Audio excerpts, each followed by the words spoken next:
ഇന്നത്തെ മുരളിയിൽ ബാബ ദേഹസംബന്ധങ്ങൾ മറന്ന് ആത്മാവാണെന്ന നിശ്ചയത്തിൽ ഇരിക്കുവാൻ പറയും. അങ്ങനെയുള്ളവരിൽ ബൃഹസ്പതി ദശ നിലനിൽക്കുന്നു. അവർക്ക് അതീന്ദ്രിയ സുഖവും മായാത്ത സന്തോഷവും ഉണ്ടാകും. ധർമ്മരാജന്റെ ശിക്ഷകളിൽ നിന്നും ഒഴിവാകുവാനും ഓർമ്മയുടെ ചാർട്ട് വയ്ക്കുവാനും ബാബ പറയുന്നു. വിഘ്നജീത്താകുന്നതിനുള്ള വിധിയും ബാബ നമുക്ക് പറഞ്ഞു തരുന്നു. ബാബയുടെ മധുര മഹാവാക്യങ്ങൾ കേൾക്കാം. ബാബ പറയുന്നു, മധുരമായ കുട്ടികളെ, വൃക്ഷപതിയായ ബാബ കുട്ടികളായ നിങ്ങളിൽ ബൃഹസ്പതി ദശ വരുത്തിയിരിക്കുകയാണ്. ഇപ്പോൾ നിങ്ങൾ അവിനാശി സുഖത്തിൻ്റെ ലോകത്തിലേക്ക് പോയിക്കൊണ്ടിരിക്കുന്നു. ചോദ്യം: അവിനാശി ബൃഹസ്പതി ദശ ഏത് കുട്ടികളിലാണ് ഉണ്ടാകുന്നത്? അവരുടെ അടയാളങ്ങൾ എന്തായിരിക്കും? ഉത്തരം: ഏത് കുട്ടികളാണോ ജീവിച്ചിരിക്കെ ദേഹത്തിൻ്റെ എല്ലാ സംബന്ധങ്ങളും ത്യജിച്ച് സ്വയം ആത്മാവാണ് എന്ന് നിശ്ചയിക്കുന്നത്, ഇങ്ങനെയുള്ള നിശ്ചയവും ആത്മീയ ബുദ്ധിയുമുള്ള കുട്ടികളിലാണ് ബൃഹസ്പതിയുടെ ദശ ഉണ്ടാകുന്നത്. അതീന്ദ്രിയ സുഖം ഗോപഗോപികമാരോട് ചോദിക്കൂ എന്നത് അവരുടെ സുഖത്തിൻ്റെ മഹിമയാണ്. അവരുടെ സന്തോഷം ഒരിക്കലും അപ്രത്യക്ഷം ആകുന്നില്ല. ഗീതം ഓം നമഃ ശിവായ. ഓം ശാന്തി. കുട്ടികൾ ബാബയുടെ മഹിമ കേട്ടു. ഇന്നത്തെ ദിവസത്തെ പറയുന്നത് തന്നെ വൃക്ഷപതി ഡേ എന്നാണ്. അതിനെ കൂട്ടിച്ചേർത്ത് ബൃഹസ്പതി എന്ന് പറയുന്നു. ഇതിനെ തന്നെയാണ് ഗുരുവാർ എന്നും പറയുന്നത്. കേവലം ഗുരുവാർ അല്ല, എന്നാൽ സദ്ഗുരുവാർ.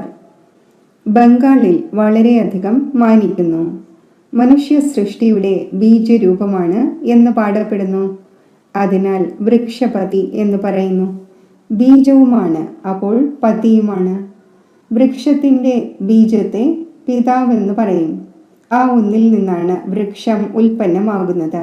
ഇതാണ് മനുഷ്യ സൃഷ്ടിയാകുന്ന വൃക്ഷം. ഇതിൻ്റെ ബീജം മുകളിലാണ്. നിങ്ങൾക്കറിയാം, കുട്ടികളായ നമ്മളിൽ ഇപ്പോൾ അവിനാശി വൃക്ഷപതി ദശയാണ്. കാരണം അവിനാശി സ്വരാജ്യം ലഭിച്ചുകൊണ്ടിരിക്കുന്നു. സത്യയുഗത്തെ പറയുന്നത് തന്നെ അവിനാശി സുഖധാമം എന്നാണ്.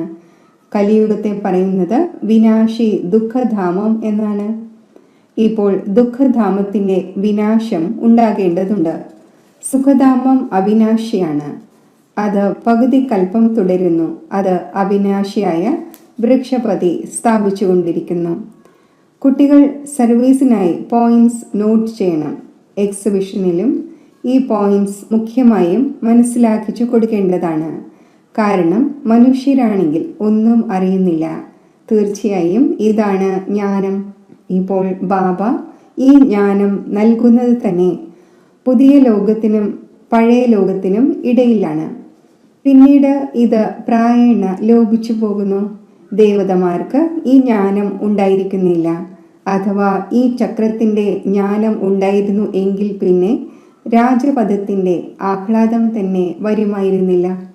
ഇപ്പോഴും നിങ്ങൾക്ക് ചിന്ത ഉണ്ടാകുന്നല്ലോ, രാജ്യം നേടിയിട്ട് പിന്നെ നമുക്ക് ഈ അവസ്ഥ ഉണ്ടാകുമോ എന്ന്. പക്ഷേ ഇതാണെങ്കിൽ ഡ്രാമയിൽ തയ്യാറാക്കപ്പെട്ടതാണ്. ചക്രം കറങ്ങുക തന്നെ വേണം. വേൾഡിൻ്റെ ഹിസ്റ്ററിയും ജോഗ്രഫിയും റിപ്പീറ്റ് ആയിക്കൊണ്ടിരിക്കുന്നു. എങ്ങനെയാണ് റിപ്പീറ്റ് ആയിക്കൊണ്ടിരിക്കുന്നത്? ഇത് കുട്ടികളായ നിങ്ങൾക്കറിയാം. ഇതാണ് മനുഷ്യ സൃഷ്ടി. നിങ്ങളുടെ ബുദ്ധിയിൽ മൂലവതനത്തിൻ്റെ വൃക്ഷവുമുണ്ട്. എല്ലാവരുടെയും സെക്ഷൻ പ്രത്യേകം പ്രത്യേകമാണ്. ഈ കാര്യങ്ങൾ ആരുടെയും ബുദ്ധിയിൽ ഒരിക്കലും ഉണ്ടാകില്ല. ഒരു ശാസ്ത്രങ്ങളിലും ഇത് എഴുതപ്പെട്ടിട്ടില്ല. നമ്മൾ ആത്മാക്കൾ യഥാർത്ഥത്തിൽ ശാന്തിധാം നിവാസികളാണ്. അവിനാശിയാണ്. ഒരിക്കലും വിനാശം ഉണ്ടാകുന്നില്ല. ജലത്തിൽ നിന്നും കുമിളകൾ വന്ന് പിന്നെ അതിൽ തന്നെ ചേരുന്നു എന്ന് അവർ മനസ്സിലാക്കുന്നു. നിങ്ങളുടെ ബുദ്ധിയിൽ മുഴുവൻ രഹസ്യവുമുണ്ട്. ആത്മാവ് അവിനാശിയാണ്. അതിൽ മുഴുവൻ പാർട്ടും അടങ്ങിയിട്ടുണ്ട്. ഈ ചക്രത്തിൻ്റെ നോളജ് ഒരു ശാസ്ത്രങ്ങളിലുമില്ല. ചിലയിടത്തൊക്കെ സ്വസ്തികയും കാണിക്കുന്നു. ചക്രത്തിൽ കേവലം ഇങ്ങനെ വരയിടുന്നു. അതിലൂടെ സിദ്ധമാകുന്നത് അനേകം ധർമ്മങ്ങൾ ഉണ്ടായിരുന്നു എന്നാണ്. ബാബ മനസ്സിലാക്കിച്ചു തന്നിട്ടുണ്ട്, മുഖ്യമായ ധർമ്മങ്ങളും ശാസ്ത്രങ്ങളും 4 സത്യയുഗത്തിലും ത്രേതായിലും ഒരു ധർമ്മവും സ്ഥാപിതമാകുന്നില്ല. അവിടെ ഏതെങ്കിലും ധർമ്മശാസ്ത്രവും ഉണ്ടാകുന്നില്ല. ഇതെല്ലാം ദ്വാപരം മുതലാണ് ആരംഭിക്കുന്നത്. പിന്നെ നമുക്ക് എത്ര വർധനവുണ്ടാകുന്നു. ശരി, ഗീത എപ്പോഴാണ് കേൾപ്പിച്ചത്? ബാബ പറയുന്നു, ഞാൻ കൽപ്പത്തിന്റെ സംഗമയുഗത്തിൽ തന്നെയാണ് വരുന്നത്. അവർ പിന്നെ കൽപ്പം എന്ന വാക്ക് മാറ്റി കേവലം സംഗമയുഗേ യുഗേ എന്ന് എഴുതിയിരിക്കുന്നു. വാസ്തവത്തിൽ സംഗമയുഗത്തിൽ മറ്റൊരു ധർമ്മവും സ്ഥാപിക്കുന്നില്ല.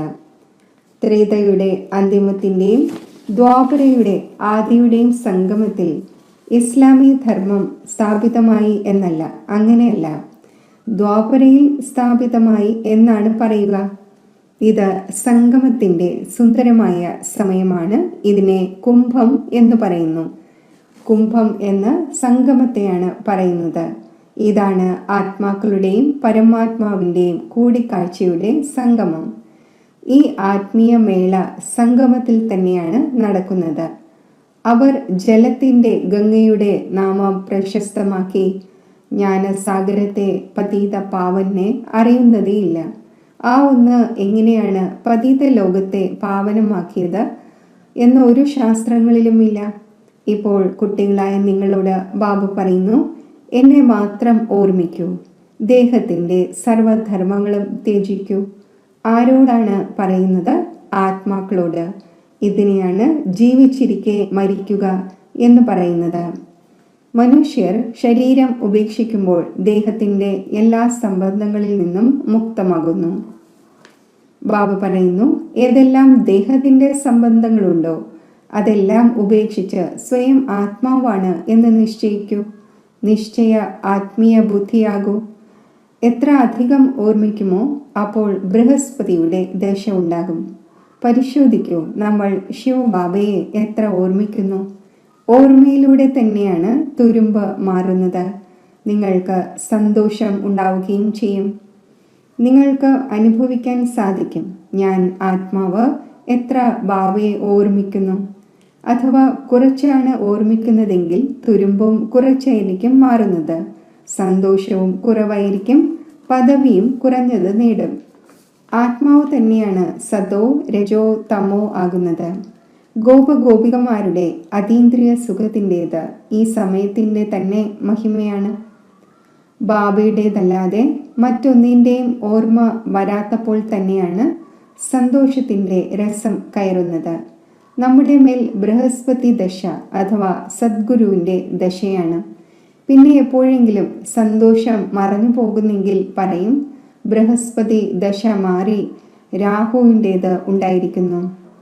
ചിലർ വളരെ ധനികരായിരിക്കും, ചിലർ വാതുവച്ചു ഇവർ പാപ്പരായി. ഭാരതത്തിൽ തന്നെയാണ് ഗ്രഹണം ബാധിക്കുമ്പോൾ ദാനം നൽകിയാൽ ഗ്രഹണം മാറും എന്ന് പറയുന്നത്. നിങ്ങളുടെ ദേവീദേവതാ ധർമ്മവും 16 കല സമ്പൂർണമായിരുന്നു. അതിന് ഗ്രഹണം ബാധിച്ചിരിക്കുന്നു. രാഹു ദശ ഉണ്ടായിരിക്കുന്നു. അതിനാൽ ദേവതമാരുടെ മുന്നിൽ പോയി പാടുന്നു, താങ്കൾ സർവഗുണസമ്പന്നമാണ്, നമ്മൾ പാപിയും കാപഠ്യമുള്ളവരുമാണ്. ഇപ്പോൾ നിങ്ങൾ മനസ്സിലാക്കുന്നുണ്ട്, രാഹുവിൻ്റെ ഗ്രഹണമേൽക്കുന്നതിലൂടെ എല്ലാവരും കറുത്തുപോയിരിക്കുന്നു. ചന്ദ്രനും അവസാനം രേഖ മാത്രമാണ് അവശേഷിക്കുന്നത്.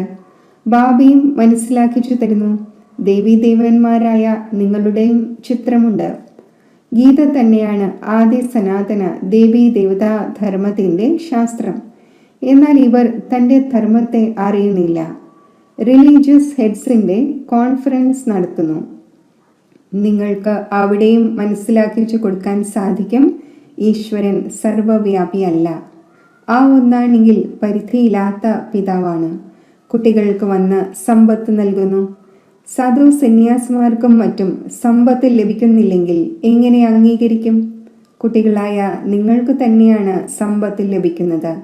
മുഖ്യമായ കാര്യം തന്നെ ഈശ്വരൻ സർവവ്യാപിയല്ല എന്നത് സിദ്ധമാക്കുന്നതിൻ്റെതാണ്. ശിവജയന്തി ഉണ്ടാകുന്നു. ശിവജയന്തി എന്ന് പറയാം, അഥവാ രുദ്രജയന്തി എന്ന് പറയാം. രുദ്രൻ ഈ ജ്ഞാനയജ്ഞം രചിക്കുന്നു. ശിവൻ തന്നെയാണ്. അതേ ഗീതാജ്ഞാനയജ്ഞമാണ്. അതിലൂടെ വിനാശജ്വാല പ്രജ്വലിതമായി.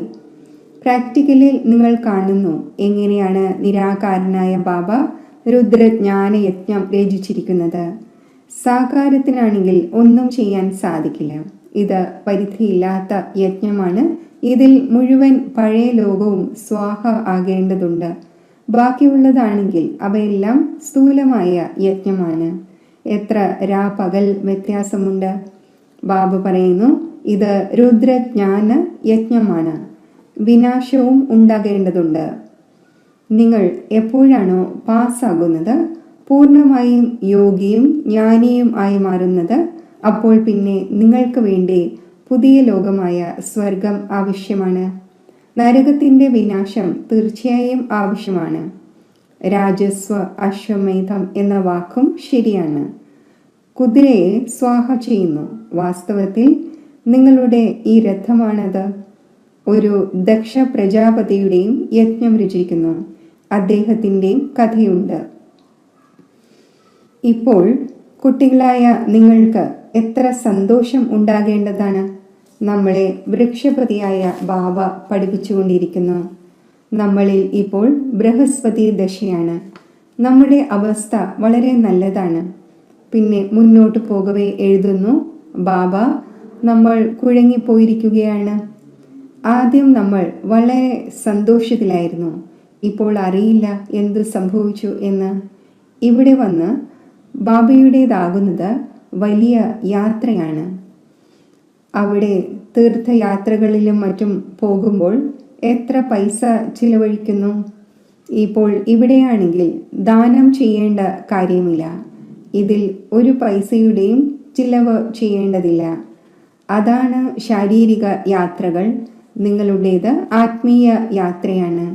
ശാരീരിക യാത്രയിലൂടെ നേട്ടമൊന്നും തന്നെയില്ല. ഗീതത്തിലുമുണ്ടല്ലോ, 4 ഭാഗത്തും ചുറ്റിക്കറങ്ങി എന്നിട്ടും ജന്മജന്മാന്തരമായി അകന്നിരുന്നുവെന്ന്. ഇപ്പോൾ നിങ്ങൾ മനസ്സിലാക്കുന്നുണ്ട് എത്ര അനേകം യാത്രകൾ നടത്തിയിട്ടുണ്ടാകും. എവിടെയെല്ലാം മനുഷ്യർ പോകുന്നു. ഹരിദ്വാറിൽ ഗംഗാ തീരത്ത് തീർച്ചയായും പോകുന്നു. പതീത പാവനി ഗംഗയാണ് എന്ന് മനസ്സിലാക്കുന്നല്ലോ. ഇപ്പോൾ വാസ്തവത്തിൽ കുട്ടികളായ നിങ്ങൾ സത്യമായ ജ്ഞാനഗംഗകളാണ്. നിങ്ങളുടെ അടുക്കൽ വളരെ പേർ വന്ന് ജ്ഞാന സ്നാനം ചെയ്യുന്നു. ബാബ മനസ്സിലാക്കിച്ചു തന്നിട്ടുണ്ട്, സദ്ഗുരു ഒന്നേ ഉള്ളൂ, സർവരുടെയും സദ്ഗതി ദാതാവ്. ഒരു സദ്ഗുരുവല്ലാതെ മറ്റൊരു ഗുരുവും അല്ല. ബാബ പറയുന്നു, ഞാൻ നിങ്ങൾക്ക് കൽപ്പകൽപ്പങ്ങളിൽ സംഗമയുഗത്തിൽ വന്ന് സദ്ഗതി നൽകി പൂജാരിയിൽ നിന്നും പൂജ്യരാക്കി മാറ്റുന്നു. പിന്നെ നിങ്ങൾ പൂജാരിയായി ദുഃഖിതരായി മാറുന്നു. ഇതും ഇപ്പോൾ മനസ്സിലായി. തീർച്ചയായും പകുതി കൽപ്പം നമ്മുടെ രാജ്യം നടക്കുന്നു. പിന്നെ ദ്വാപരയിൽ ദേവീ ദേവതമാരായ നമ്മൾ തന്നെ വാമമാർഗത്തിലേക്ക് പോകും. എപ്പോൾ രാവണ രാജ്യം ആരംഭിച്ചോ അപ്പോൾ മുതൽ തന്നെയാണ് വാമമാർഗം തുടങ്ങുന്നത്. അതിൻ്റെയും അടയാളങ്ങളുണ്ട്. ജഗന്നാഥ ക്ഷേത്രത്തിലേക്ക് പോകൂ. ഉള്ളിൽ കറുത്ത മൂർത്തിയാണ്. പുറത്ത് ദേവതമാരുടെ മോശമായ ചിത്രങ്ങളുണ്ട്. ആ സമയത്ത് അതെന്താണെന്ന് സ്വയവും അവർക്ക് മനസ്സിലായിരുന്നില്ല. വികാരി മനുഷ്യർ വികാരി ദൃഷ്ടിയോടെ ആയിരിക്കും നോക്കുക. അപ്പോൾ ദേവതമാരും വികാരിയായിരുന്നു എന്ന് മനസ്സിലാക്കുന്നു. ദേവതമാർ വാമമാർഗത്തിലേക്ക് പോകുന്നു എന്നത് എഴുതപ്പെട്ടിട്ടുണ്ട്. ഡ്രസ്സും ദേവതമാരുടേതാണ് നൽകിയിരിക്കുന്നത്. ഇവിടെയും ദിൽവാഡ ക്ഷേത്രത്തിലേക്ക് പോവുകയാണെങ്കിൽ മുകളിൽ സ്വർഗം കാണിച്ചിരിക്കുന്നു, താഴെ തപസ്യയിലിരിക്കുന്നു. ഈ എല്ലാ രഹസ്യങ്ങളും മറ്റാരും അറിയുന്നില്ല. ബാബയാണെങ്കിൽ അനുഭവി രഥമാണല്ലോ. കുട്ടികളായ നിങ്ങൾ ഇപ്പോൾ മനസ്സിലാക്കിക്കൊണ്ടിരിക്കുന്നു, ആത്മാക്കളും പരമാത്മാവും വളരെ കാലം വേർപിരിഞ്ഞിരുന്നു. നിങ്ങളാണ് ആദ്യം വേർപിരിഞ്ഞിരുന്നത്. പിന്നെ നിങ്ങൾ തന്നെ വന്ന് ആദ്യം കണ്ടുമുട്ടുന്നു. സത്യയുഗത്തിൻ്റെ ഫസ്റ്റ് പ്രിൻസ് ആണ് ശ്രീകൃഷ്ണൻ. കൃഷ്ണന് പിതാവും ഉണ്ടായിരിക്കുമല്ലോ. കൃഷ്ണന്റെ മാതാപിതാക്കളെ ഇത്രയും കാണിക്കുന്നില്ല. കേവലം കാണിക്കുന്നത് ശിരസിൽ വെച്ച് നദിയിലൂടെ അക്കരെ കൊണ്ടുപോയതായിട്ടാണ്. രാജപദമൊന്നും കാണിച്ചിട്ടില്ല. കൃഷ്ണന്റെ പിതാവിന് എന്തുകൊണ്ട് മഹിമയില്ല? ഇപ്പോൾ നിങ്ങൾക്കറിയാം, ഈ സമയം കൃഷ്ണന്റെ ആത്മാവ് നല്ല രീതിയിൽ പഠനം പഠിച്ചിരിക്കുന്നു. അത് കാരണം മാതാപിതാക്കളെക്കാൾ ഉയർന്ന പദവി നേടി. നിങ്ങൾ മനസ്സിലാക്കുന്നു, നമ്മൾ ശ്രീകൃഷ്ണന്റെ രാജധാനിയിലായിരുന്നു, സ്വർഗത്തിലായിരുന്നല്ലോ. പിന്നെ നമ്മൾ ചന്ദ്രവംശിയായി. ഇപ്പോൾ വീണ്ടും സൂര്യവംശി ആകുന്നതിനായി ശ്രീമത്ത് അനുസരിച്ച് നടന്ന് പാവനമായി പാവന ലോകത്തിന്റെ അധികാരിയാകും. ഓരോരുത്തർക്കും സ്വന്തം അവസ്ഥയെ നോക്കുവാൻ സാധിക്കും. അഥവാ നമ്മൾ ഈ സമയം ശരീരം വിടുകയാണ് എങ്കിൽ എന്ത് ഗതി നേടും? ഓരോരുത്തർക്കും മനസ്സിലാക്കുവാൻ സാധിക്കും. എത്രത്തോളം ഭാവിയെ ഓർമ്മിക്കുമോ അത്രയും വികർമ്മം വിനാശമാകും. മനുഷ്യരുടെ മേൽ ഏതെങ്കിലും ആപത്തുകളോ ദുഃഖമോ വരുമ്പോഴോ സമ്പത്ത് ഇല്ലാതാകുമ്പോഴോ സന്യാസിമാരുടെ അടുത്തുപോയി സംഘത്തിൽ ഇരിക്കുന്നു. പിന്നെ മനുഷ്യർ മനസ്സിലാക്കുന്നു, ഇദ്ദേഹം ഭക്തനായ വ്യക്തിയാണ്, ചതവ് ചെയ്യില്ല. ഇങ്ങനെയുള്ളവരും 2-4 വർഷത്തിനുള്ളിൽ വളരെയധികം ധനികരായി മാറുന്നു. അവർക്ക് വളരെയധികം ഒളിപ്പിച്ചു വെച്ചിരിക്കുന്ന ധനമുണ്ട്. ഓരോരുത്തർക്കും സ്വന്തം ബുദ്ധി കൊണ്ട് മനസ്സിലാക്കാൻ സാധിക്കും. നിങ്ങളിലും വളരെ പേർ വളരെ കുറച്ചാണ് ഓർമ്മിക്കുന്നത്. അതിനാൽ ബാബു പറയുന്നു, തൻ്റെ മംഗളം ആഗ്രഹിക്കുന്നുവെങ്കിൽ തൻ്റെ അടുക്കൽ നോട്ട് ബുക്ക് വയ്ക്കൂ, ചാർട്ട് നോട്ട് ചെയ്യൂ. നമ്മൾ മുഴുവൻ ദിവസത്തിലും എത്ര സമയം ഓർമ്മയിലിരുന്നു? മനുഷ്യരാണെങ്കിൽ മുഴുവൻ ജീവിതത്തിൻ്റെയും ഹിസ്റ്ററി എഴുതുന്നു. നിങ്ങൾക്കാണെങ്കിൽ കേവലം ഓർമ്മയുടെ ചാർട്ടാണ് എഴുതേണ്ടത്. തൻ്റെ തന്നെ ഉന്നതിയാണ്. ബാബയെ ഓർമ്മിക്കുകയില്ലെങ്കിൽ ഉയർന്ന പദവി നേടാൻ സാധിക്കില്ല, വികർമ്മം വിനാശമാവുകയില്ല. അപ്പോൾ ഉയർന്ന പദവി എങ്ങനെ നേടും? പിന്നെ ശിക്ഷകൾ അനുഭവിക്കേണ്ടി വരും. ശിക്ഷ അനുഭവിക്കാത്തവർക്ക് നല്ല പദവി ലഭിക്കും. ശിക്ഷകൾ അനുഭവിച്ച ശേഷമാണ് ഒരൽപ്പം പദവി നേടുന്നതെങ്കിൽ അത് എന്തിനു കൊള്ളാം? ധർമ്മരാജന്റെ ശിക്ഷ അനുഭവിക്കരുത്, അപമാനം ഉണ്ടാകരുത്. ഈ പുരുഷാർത്ഥം ചെയ്യേണ്ടതുണ്ട്. നിങ്ങൾ കാണുന്നുണ്ട്, ശിവബാബ ഇരിക്കുകയാണ്. പിന്നെ ധർമ്മരാജനുമുണ്ട്. നിങ്ങൾക്ക് എല്ലാ സാക്ഷാത്കാരവും കാണിച്ചു തരുന്നു. നിങ്ങൾ ഇന്നതെല്ലാം ചെയ്തിരുന്നു, ഓർമ്മയുണ്ടോ? ഇനി ശിക്ഷ അനുഭവിച്ചുകൊള്ളൂ. പിന്നെ ആ സമയത്ത് ശിക്ഷകൾ ജന്മജന്മാന്തരങ്ങളിൽ അനുഭവിക്കുന്നത് പോലെ അത്രയും അനുഭവിക്കുന്നു. അവസാനം ഒരൽപ്പം റൊട്ടി കഷ്ണമാണ് ലഭിച്ചതെങ്കിൽ അതിലൂടെ എന്ത് നേട്ടം? ശിക്ഷ അനുഭവിക്കാൻ പാടില്ലാത്തതാണ്. തൻ്റെ അവസ്ഥ പരിശോധിക്കണം. കണക്കെടുക്കുന്നത് പോലെ ചിലർ 6 മാസത്തിൻ്റേത്, ചിലർ 12 മാസത്തിൻ്റേതും എടുക്കും. ചിലരാണെങ്കിൽ ദിവസവും എടുക്കുന്നു. ബാബു പറയുന്നു, നിങ്ങളും വ്യാപാരികളാണ്. വിരളം വ്യാപാരികളെ പരിധിയില്ലാത്ത ബാബയുമായി വ്യാപാരം ചെയ്യുകയുള്ളൂ. ധനമില്ലെങ്കിൽ ശരീരവും മനസ്സുമുണ്ടല്ലോ. ആ ഒന്നിനെ പണയത്തിന് കൊടുക്കുന്നവൻ എന്ന് പറയുന്നു. വാദവെപ്പ് നടത്തുന്നുവല്ലോ. നിങ്ങൾ ശരീരവും മനസ്സും ധനവും നൽകുന്നു. റിട്ടേണായി 21 ജന്മത്തേക്ക് എത്ര സമ്പത്ത് നേടുന്നു? ബാബ, നമ്മൾ അങ്ങയുടേതാണ്. ഇങ്ങനെയുള്ള യുക്തി പറഞ്ഞു തരൂ. അതിലൂടെ നമ്മുടെ ആത്മാവും ശരീരവും ഈ ലക്ഷ്മി നാരായണൻ്റേതുപോലെ ആകട്ടെ. ബാബ പറയുന്നു, ഞാൻ നിങ്ങളെ എത്ര വെളുപ്പാക്കി മാറ്റുന്നു, പൂർണ്ണമായും രൂപം തന്നെ മാറ്റുന്നു. അടുത്ത ജന്മത്തിൽ നിങ്ങൾക്ക് ഫസ്റ്റ് ക്ലാസ് ശരീരം ലഭിക്കും. നിങ്ങൾ വൈകുണ്ഠവും കാണുന്നു. നിങ്ങൾക്കറിയാം, ഈ മമ്മയും ബാബയും പിന്നെ ലക്ഷ്മി നാരായണനാകും. എയിം ഒബ്ജക്റ്റും കാണിക്കുന്നു. ഇനി ആരെത്ര പുരുഷാർത്ഥം ചെയ്യുന്നോ അതനുസരിച്ച്. അഥവാ പുരുഷാർത്ഥം പൂർണ്ണമായും ചെയ്യില്ല, ബഹളമുണ്ടാക്കുകയാണ് എങ്കിൽ തൻ്റെ പദവി തന്നെ ഭ്രഷ്ടമാക്കും. ശരി, മധുരമായ സിക്കിലതെ കുട്ടികൾക്ക് മാതാവും പിതാവുമായ ബാബ്ദാദയുടെ സ്നേഹസ്മരണകൾ. Good morning. ആത്മീയ അച്ഛൻ്റെ ആത്മീയ കുട്ടികൾക്ക് നമസ്തേ. ധാരണയ്ക്കുള്ള മുഖ്യസാരം: തൻ്റെ അവസ്ഥയെ സ്വയം പരിശോധിക്കണം. തൻ്റെ മംഗളത്തിനായി ഡെയിലി ഡയറി വയ്ക്കണം. അതിൽ ഓർമ്മയുടെ ചാർട്ട് നോട്ട് ചെയ്യണം. പരിധിയില്ലാത്ത ബാബയുമായി സത്യമായ വ്യാപാരം നടത്തണം. തൻ്റെ ശരീരം, മനസ്സ്, ധനം ബാബയെ ഏൽപ്പിച്ച് 21 ജന്മത്തേക്ക് റിട്ടേൺ നേടണം. നിശ്ചയബുദ്ധിയായി തൻ്റെ മംഗളം ചെയ്യണം. വരദാനം: സന്തോഷത്തോടൊപ്പം ശക്തി ധാരണ ചെയ്ത് വിഘ്നങ്ങളെ മറികടക്കുന്ന വിഘ്നജീതായി ഭവിക്കട്ടെ. ഏത് കുട്ടികൾക്കാണോ ശേഖരിക്കുവാൻ അറിയാവുന്നത് അവർ ശക്തിശാലി ആകുന്നു. അഥവാ ഇപ്പോൾ സമ്പാദിച്ചു, ഇപ്പോൾ തന്നെ വിതരണം ചെയ്തു. സ്വയം തന്നിൽ ഉൾക്കൊണ്ടില്ല എങ്കിൽ ശക്തി അവശേഷിക്കില്ല. കേവലം വിതരണം ചെയ്യുന്നതിൻ്റെയോ ദാനം ചെയ്യുന്നതിൻ്റെയോ സന്തോഷമേ ഉണ്ടാവുകയുള്ളൂ. സന്തോഷത്തോടൊപ്പം ശക്തി ഉണ്ടായിരിക്കണം. എങ്കിലേ സഹജമായി തന്നെ വിഘ്നങ്ങളെ മറികടന്ന് വിഘ്നജീതായി മാറും. പിന്നെ ഒരു വിഘ്നത്തിനും തീവ്രമായ താല്പര്യത്തെ ഡിസ്റ്റർബ് ചെയ്യുവാൻ കഴിയില്ല. അതിനാൽ ഏതുപോലെ മുഖത്തിലൂടെ സന്തോഷത്തിൻ്റെ തിളക്കം കാണപ്പെടുന്നുവോ അതേപോലെ ശക്തിയുടെ തിളക്കവും കാണപ്പെടട്ടെ. സ്ലോഗൻ: പരിതസ്ഥിതികളിൽ ഭയപ്പെടുന്നതിന് പകരം അവയെ ശിക്ഷകനായി മനസ്സിലാക്കി പാഠം പഠിക്കൂ. അവ്യക്ത സൂചന: ജ്വാലാസ്വരൂപ സ്ഥിതിയിൽ ഇരുന്ന് ശക്തിശാലി ഓർമ്മയുടെ അനുഭവം ചെയ്യൂ. ലാസ്റ്റ് സോ ഫാസ്റ്റ് പുരുഷാർത്ഥം ജ്വാലാരൂപത്തിൻ്റെതാണ് അവശേഷിക്കുന്നത്.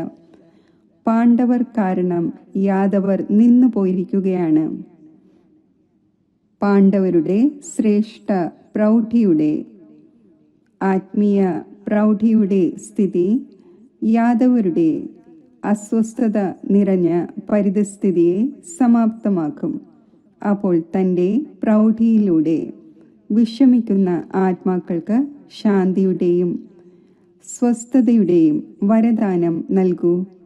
ജ്വാലാസ്വരൂപം, അതായത് ലൈറ്റ് ഹൗസിൻ്റെയും മൈറ്റ് ഹൗസിൻ്റെയും സ്ഥിതിയെ മനസ്സിലാക്കി ഈ പുരുഷാർത്ഥത്തിൽ ഇരിക്കൂ. ഓം ശാന്തി.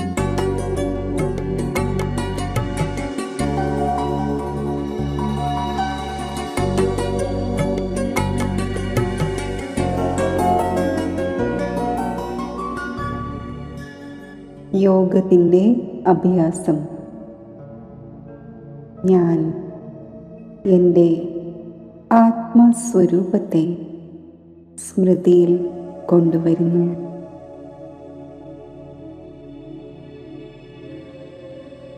മസ്തകമധ്യത്തിൽ പ്രകാശിക്കുന്ന ആത്മനക്ഷത്രത്തിൽ എൻ്റെ മനസ്സിനെ സ്ഥിരമാക്കുന്നു.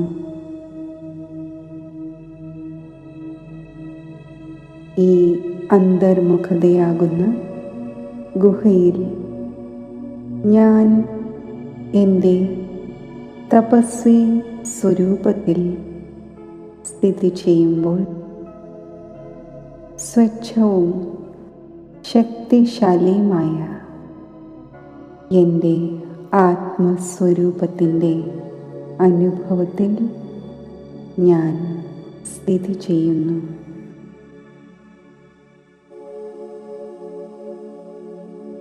ഈ സ്ഥിതിയിലിരുന്നു കൊണ്ട് ഹോളിയസ്റ്റും സ്വീറ്റസ്റ്റുമായ ബാബയുമായി മധുരമായ കൂടിക്കാഴ്ച ഞാൻ നടത്തുകയാണ്.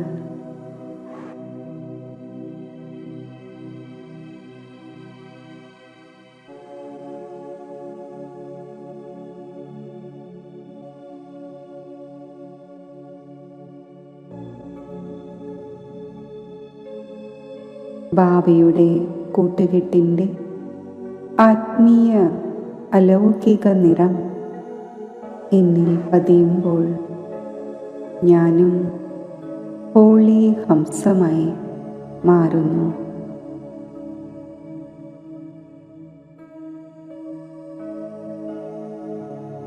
എന്നിൽ അവിനാശി സന്തോഷം നിറയുന്നു.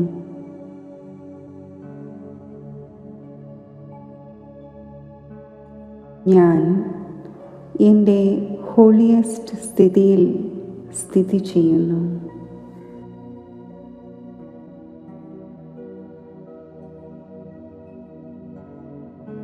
സങ്കല്പത്തിലോ സ്വപ്നത്തിലോ പോലും ഉള്ള അപവിത്രത പൂർണ്ണമായും നീക്കം ചെയ്യുന്ന ഈ പരമ പവിത്ര സ്ഥിതിയിൽ സ്ഥിതി ചെയ്യുമ്പോൾ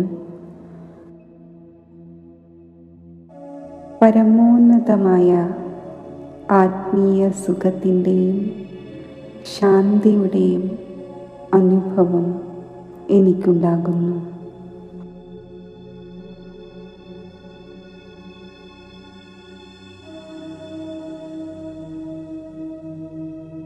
ഈ അനുഭവത്തിൻ്റെ കിരണങ്ങൾ എന്നിൽ നിന്നും മുഴുവൻ വിശ്വത്തിലേക്കും വ്യാപിക്കുന്നു.